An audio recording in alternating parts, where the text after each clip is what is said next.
I became a top producing salesman after reading a book. And it's not because the book had some genius scripts or objection handlers that gave me the ultimate edge. In fact, this book lays out simple guidelines and principles that can propel you to the top of the food chain. After dominating the sales at my job, I took those same principles to my real estate business, which has only resulted in consistent growth. Hey everyone, it's Gourav Khatri, and in this video, I'm going to be reviewing the Fanatical prospecting book written by Jeff Blount. With so many shiny objects out there such as Facebook, Instagram, Twitter, LinkedIn, etc., people are forgetting that the simple principles to achieving more sales is by simply picking up the phone and communicating with people. That basically is the core concept of this book. No matter what industry you're in, I would highly recommend this book to anyone in sales or thinking about going into sales. Now let's dive a little deeper into what I took away from this book that helped me truly understand the importance of prospecting. Cold calling is dead. This is a common phrase I keep hearing these days by millennials. Sales is basically all about building relationships. And you can build relationships without ever speaking to someone. Sure, there are plenty of ways to get new leads such as door knocking, running ads, creating content on social media, etc. But what do you do when you get a potential client?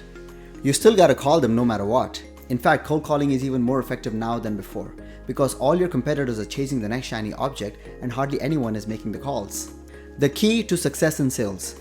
Now let's get one thing straight. This book is not about how great cold calling is, but instead it's about how important prospecting is. The secret to how successful you are at sales is directly proportional to how full your pipeline is.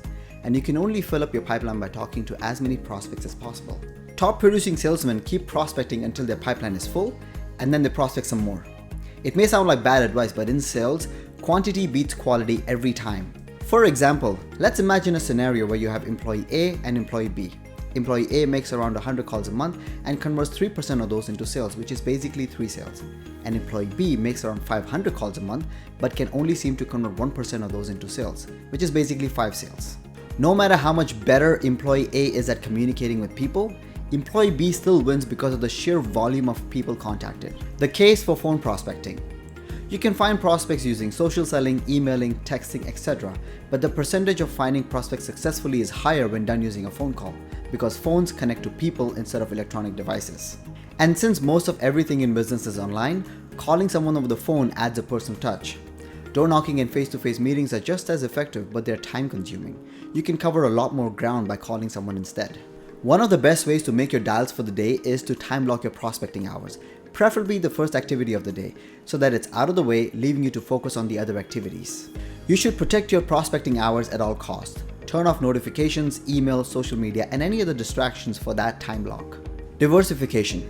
In sales, you cannot just rely on one prospecting method. You can do it, and you will still get results, but they may be mediocre results. So along with phone prospecting, you should also take advantage of emailing, texting, and social media. Same goes for source of leads.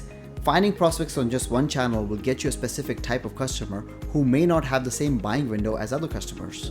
For example, if you're a real estate agent cold calling the national database of property landlines, then you're most likely going to come across elderly people that have a much longer buying and selling window than a buyer looking to purchase their first home. Because let's be honest, who even uses landlines anymore? And that's why you should also be looking at inbound leads, networking, running ads, trade shows, etc. In order to have regular sales, you cannot just rely on fish of just one pond. I hope you're getting some premium value from this video. Please make sure to like this video by giving me a quick thumbs up, and also make sure to subscribe to my channel because I will be creating more content around sales and real estate on a regular basis. And if you don't want to miss out on any of that content, also make sure to hit the bell icon so that you get notified immediately. Track everything. Successful businessmen and athletes have one thing in common. They know their numbers. Same goes with sales. To improve your performance, you need to track everything. How many emails you're sending, how many calls you're making, how many people are picking up the phone, how many appointments are being set, etc. You can then use those numbers to maximize your efficiency and effectiveness. Efficiency is the amount of work you complete in a certain amount of time, and effectiveness is the ratio between the work and the outcome. In simple terms, if you're making 100 calls and not generating any leads, then you're efficient but not effective. However, if you're only making 10 calls and generating a lead and also a sale, then you're effective but not efficient. The goal is to strike a balance between both. The 30-day rule.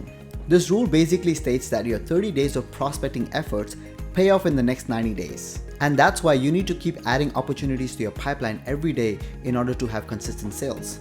If you miss prospecting for a month or even a week, then it will reflect 90 days later when you may have a sales slump, even if you have a full pipeline. the only way to escape a sales slump is by prospecting. You also need to replace opportunities that fall out naturally. For example, a close rate of 10% means that for every one deal that you close, 9 others will fail, which means you need to find 10 new opportunities to keep your pipeline full. Objective of prospecting. You will not be able to close every sale on the first call because each prospect may have a different timeline. The calling objectives need to be balanced depending on what stage of sales the prospect is in. The 4 main objectives of prospecting are gather more information, build familiarity, set an appointment, and close the sale. If it's a new client, you start off with gathering more information and qualifying them to see if your product or service fits their requirements. During the same time, you also build familiarity and rapport with the client because when they are ready, they need to be comfortable making the decision to work with you. And at some point, you also have to move them to the appointment stage and ask for the sale. Let me know in the comments down below what your favorite sales book is. And make sure to check out this next video.